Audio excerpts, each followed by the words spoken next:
하나님 말씀은 사도행전 7장 37절에서 53절까지 말씀입니다. 이스라엘 자손에 대하여 하나님이 너희 형제 가운데서 나와 같은 선지자를 세우리라 하던 자가 곧 이 모세라. 시내 산에서 말하던 그 천사와 우리 조상들과 함께 광야 교회에 있었고 또 살아있는 말씀을 받아 우리에게 주던 자가 이 사람이라. 우리 조상들이 모세에게 복종하지 아니하고자 하여 거절하며 그 마음이 도리어 애굽으로 향하여 아론더러 이르되 우리를 인도할 신들을 우리를 위하여 만들라. 애굽 땅에서 우리를 인도하던 이 모세는 어떻게 되었는지 알지 못하노라 하고 그때 그들이 송아지를 만들어 그 우상 앞에 제사하며 자기 손으로 만든 것을 기뻐하더니 하나님이 외면하사 그들을 그 하늘의 군대 섬기는 일에 버려두셨으니 이는 선지자의 책에 기록된 바 이스라엘의 집이여 너희가 광야에서 40년간 희생과 제물을 내게 드린 일이 있었느냐. 몰록의 장막과 신 레판의 별을 받들었으며 이것은 너희가 절하고자 하여 만든 형상이로다. 내가 너희를 바벨론 밖으로 옮기리라 함과 같으니라.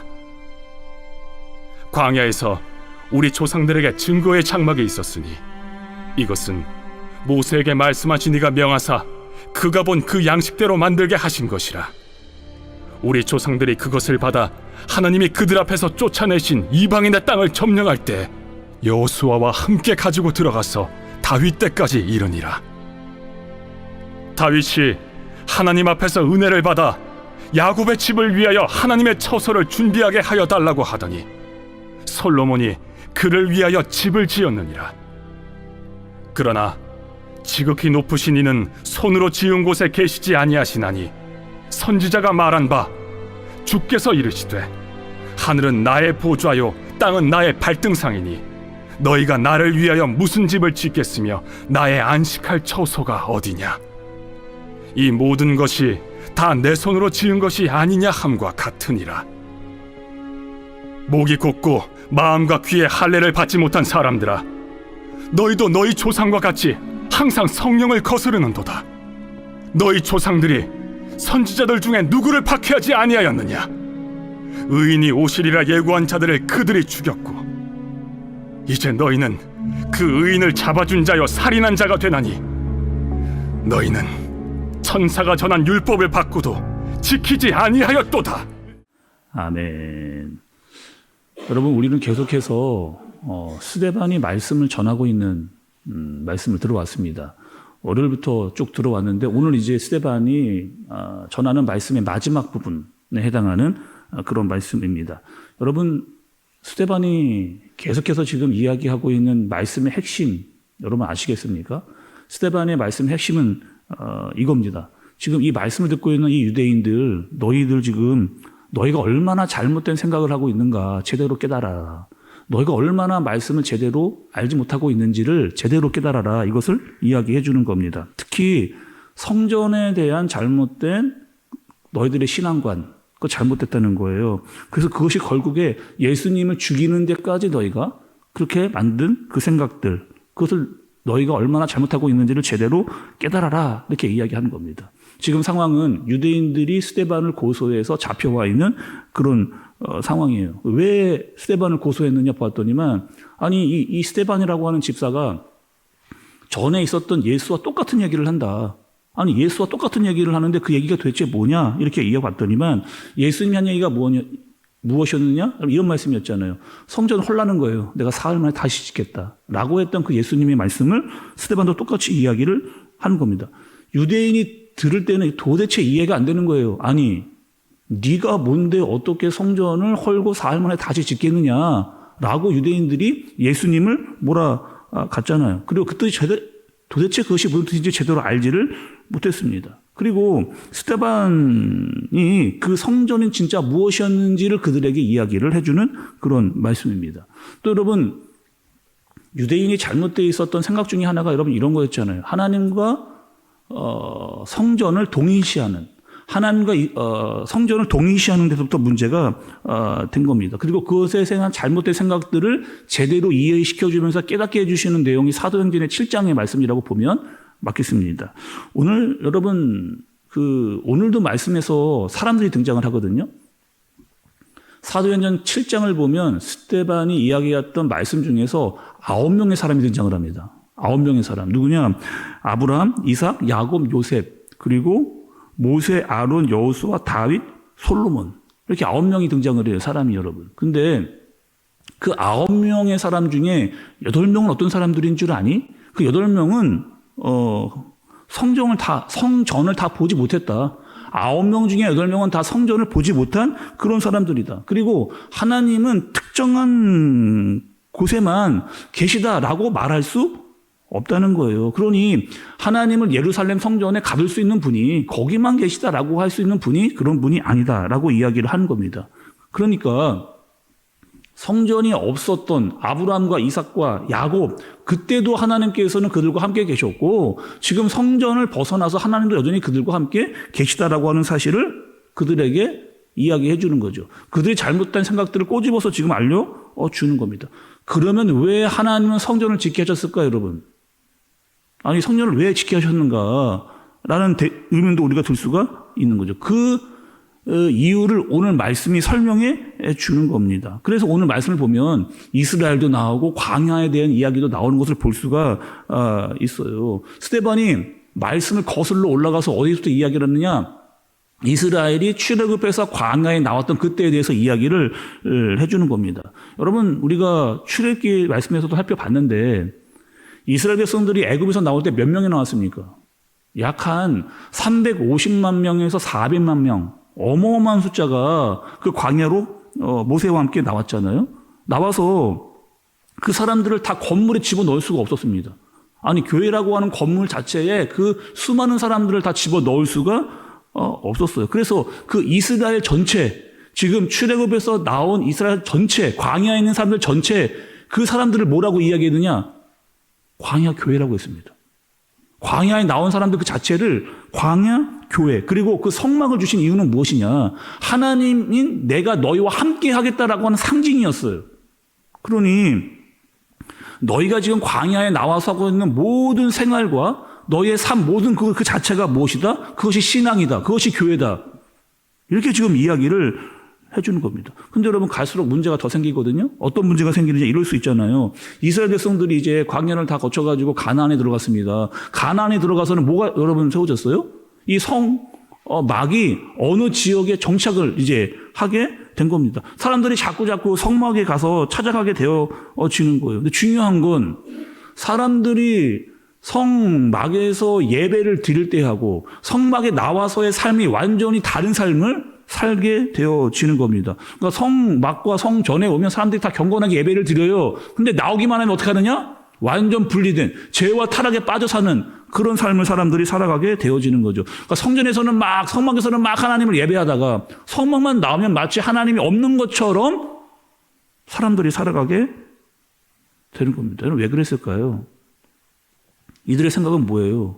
하나님은 성전 안에만 계시다. 이렇게 생각을 한 거예요. 그리고 성전을 나가면 내 멋대로, 내 생각대로, 내 마음대로 그렇게 하나님과 완전히 동떨어진 하나님을 생각하지 않는 그런 삶을 살게 되는 겁니다. 그러니까 성전 안에 계신 하나님을 모시는 마음과 성전 밖에 하나님이 안 계시다라고 하는 생각하는 그 삶이 완전히 달라진 이중적인 삶을 그들이 살게 되어지는 거죠. 예수님이 이런 말씀을 하셨어요. 살아계실 때 마가복음 13장 2절의 말씀을 보니까 이렇게 이야기하십니다. 예수께서 이르시되 내가 이 큰 건물들을 보느냐? 돌 하나도 돌 위에 남지 않고 다 무너뜨려지리라 하시니라. 아니, 예수님이 이렇게 이야기했다니까요. 여기 여러분 뭐를 예수님이 이야기하시는 것 같아요. 지금 유대인들이 그렇게 애지중지하고 중요하게 여기던 그 성전을 뭐라고 이야기하시느냐? 예수님이 건물이라고. 예수님이 그냥 건물이라고 이야기한 거예요. 그냥 내가 볼 때는 이거 건물이다. 이렇게 예수님이 이야기하신 거예요. 왜요? 그들이 종교적인 형식만 갖고 있는 그런 예배를 드리고 있었기 때문에 그냥 건물이다. 이렇게 이야기를 하신 겁니다. 하나님과 전혀 상관없는 삶을 너희가 살고 있기 때문에 그렇게 이야기하신 거예요. 예수님이 또 이런 말씀도 하셨습니다. 요한복음 2장 19절 21절의 말씀을 보면 이렇게 예수님이 또 얘기하셨어요. 예수께서 대답하여 이르시되 너희가 이 성전을 헐라 내가 사흘 동안에 일으키리라. 그러나 예수는 성전된 자기 육체를 가르쳐 말씀하신 것이다. 이렇게 얘기합니다. 그러니까 예수님이 지금 말씀하신 게 뭐예요? 진짜 참된 성전이 무엇이냐? 하나님이 너에게 주신 진짜 참된 성전이 무엇이냐? 그 성전이라고 하는 것은 하나님이 계신 곳이 맞는데 너희들 한 사람 한 사람 내가 너희 안에 거하는데 너희가 바로 뭐라는 거예요? 성전이다 이야기하는 거예요. 그러니까 진짜 성전은 무엇이냐? 하나님을 모시고 하나님의 말씀대로 순종하는 그것 자체가 교회다. 그리고 그 모습을 예수님이 직접 오셔서 보여주신 거예요. 그리고 그것을 구약의 출애굽의 근거를 두면서 하나님이 그들과 함께 계신 것들을 봐라. 거기는 건물도 없었고 동행하시는 하나님이 거기에 살아계셨다. 라고 하는 것을 지금 스데반 집사가 말씀을 통해서 유대인들을 완전히 깨는 그런 말씀을 전하게 되는 거죠. 중요한 건 유대인들은 이 뜻을 제대로 이해하지를 못하는 겁니다. 그리고 그냥 예수님이 성전을 무너뜨려라. 사흘만에 짓겠다. 이것을 고지고대로 알아들은 거예요. 그러니 성전을 네가 함부로 부시고 다시 짓는다고 성전을 네가 못 얻겠다. 너는 하나님의 대적자야. 이렇게 하면서 예수님을 십자가에 몰아서 죽여버리는 그런 일을 한 자들이 바로 너희들이다. 이렇게 이야기를 한 거죠. 여러분 잘 한번 생각을 해보세요. 지금 스데반이 말씀을 전하고 있는데 진짜 성전을 제대로 모독하는 사람이 누군지 스데반인지 아니면 제대로 말씀을 깨닫지 못하는 무지한 유대 사람들인지 정말 무지하고 제대로 알지 못하는 자가 누군가 스데반이 말씀을 전한 내용을 잘 들으면 알 수 있게 되어지는 거죠. 그리고 마지막으로 여러분 스데반이 이렇게 진심으로 선포를 합니다. 오늘 말씀을 좀 여러분 좀 보세요. 51절에서 53절의 말씀. 51절에서 53절의 말씀입니다. 목이 곧고 마음과 귀에 할례를 받지 못한 사람들아 너희도 너희 조상과 같이 항상 성령을 거스르는도다. 너희 조상들이 선지자들 중에 누구를 박해하지 아니하였느냐? 의인이 오시리라 예고한 자들을 그들이 죽였고 이제 너희는 그 의인을 잡아준 자요 살인한 자가 되나니 너희는 천사가 전한 율법을 받고도 지키지 아니하였도다 하니라. 이렇게 얘기하죠. 지금 여러분 하나님께서 스데반을 통해서 유대인들을 아주 강력하게 질책하고 계시는 그런 모습을 보게 되는 겁니다. 너희들 어떤 사람들인 줄 아니? 성전에서는 정말 예배를 잘 드리는 사람들이야. 정말 그 예배에 완전히 익숙해져 있는 그런 사람들이야. 그런데 너희의 삶은, 너희의 생활은 하나님 중심적이 아니라는 거예요. 하나님과 완전히 동떨어진 그런 삶을 너희들이 살고 있다는 거예요. 너희의 예배는 그냥 종교 형식이다. 이렇게 이야기를 하고 있는 겁니다. 그러니까 이 얘기를 누가 얘기하는 거예요? 예수님도 그렇게 이야기를 하셨고 지금 스데반도 그냥 거침없이 그들에게 지금 이야기를 하고 있는 거죠. 그냥 너희의 예배는 종교 형식일 뿐이다. 그렇게밖에 안 드리고 있는 거예요. 왜? 삶과 연결된 하나님께 드린 예배를 드리지 않고 있기 때문에. 여러분 오늘 말씀은요 단순히 스데반이 유대교 사람들을 질책하는 이야기로만 여러분 들리세요? 우리의 예배 어떻습니까 여러분? 정말 신령과 진정으로 드리는 예배, 성전 안에서도의 예배도 너무 중요합니다. 근데 또 그만큼의 중요한 예배가 또 있어요 여러분. 여러분의 삶의 예배예요. 성전 밖, 교회 밖에서의 삶의 모습, 정말 하나님 중심, 하나님과 함께 여러분들은 그렇게 살고 있는가? 정말 삶의 예배를 드리고 있는가? 하나님은 건물 안에 가두는 분이니 아니다. 그러니 너희는 어떻게 하라는 거예요? 성전, 교회 안뿐 아니라 성전 밖의 삶도 거룩해야 된다. 하나님과 동일한 삶을, 하나님을 모시며 살아가는 그런 삶을 살아가야 된다라고 하는 말씀을 우리에게 알려주시는 거죠. 그러니 성전 안에, 교회 안에서의 예배뿐만 아니라 성전 밖에서의 우리의 삶도 그분과 함께 동행하며 그의 말씀을 의지하고 그분을 찬양하고 예배하는 삶을 드리라. 삶의 예배를 드리라. 라고 하는 그 말씀을 우리에게 주시는 겁니다. 오늘 여러분, 교회에서 예배를 잘 드리실 뿐만 아니라 여러분이 있는 그곳에서 여러분 삶의 예배를 정말 하나님과 동행하고 그 말씀대로 살아가면서 그 말씀대로 순종하는 그런 삶을 사는 저와 여러분, 그게 신앙입니다. 그게 신앙이에요. 그 신앙을 가지고 살 수 있는 저와 여러분들 되시기를 예수님의 이름으로 축복합니다. 기도하겠습니다. 하나님 아버지, 스데반은 유대인들의 약점을 정확하게 찝어냈습니다. 그들은 교회 안과 밖에서 다르게 살았습니다. 이중적으로 살았습니다. 하나님, 우리의 신앙과 삶이 이와 같지 않게 하여 주옵소서. 교회 안에서 마음과 정성과 뜻을 다하는 예배를 드릴 뿐만 아니라 교회 밖에서 삶의 예배를 드리는 우리가 되게 하여 주옵소서. 있는 곳에서 그리스도인으로 하나님의 영광을 위해 살게 하여 주옵소서. 예수님의 이름으로 기도드리옵나이다. 아멘.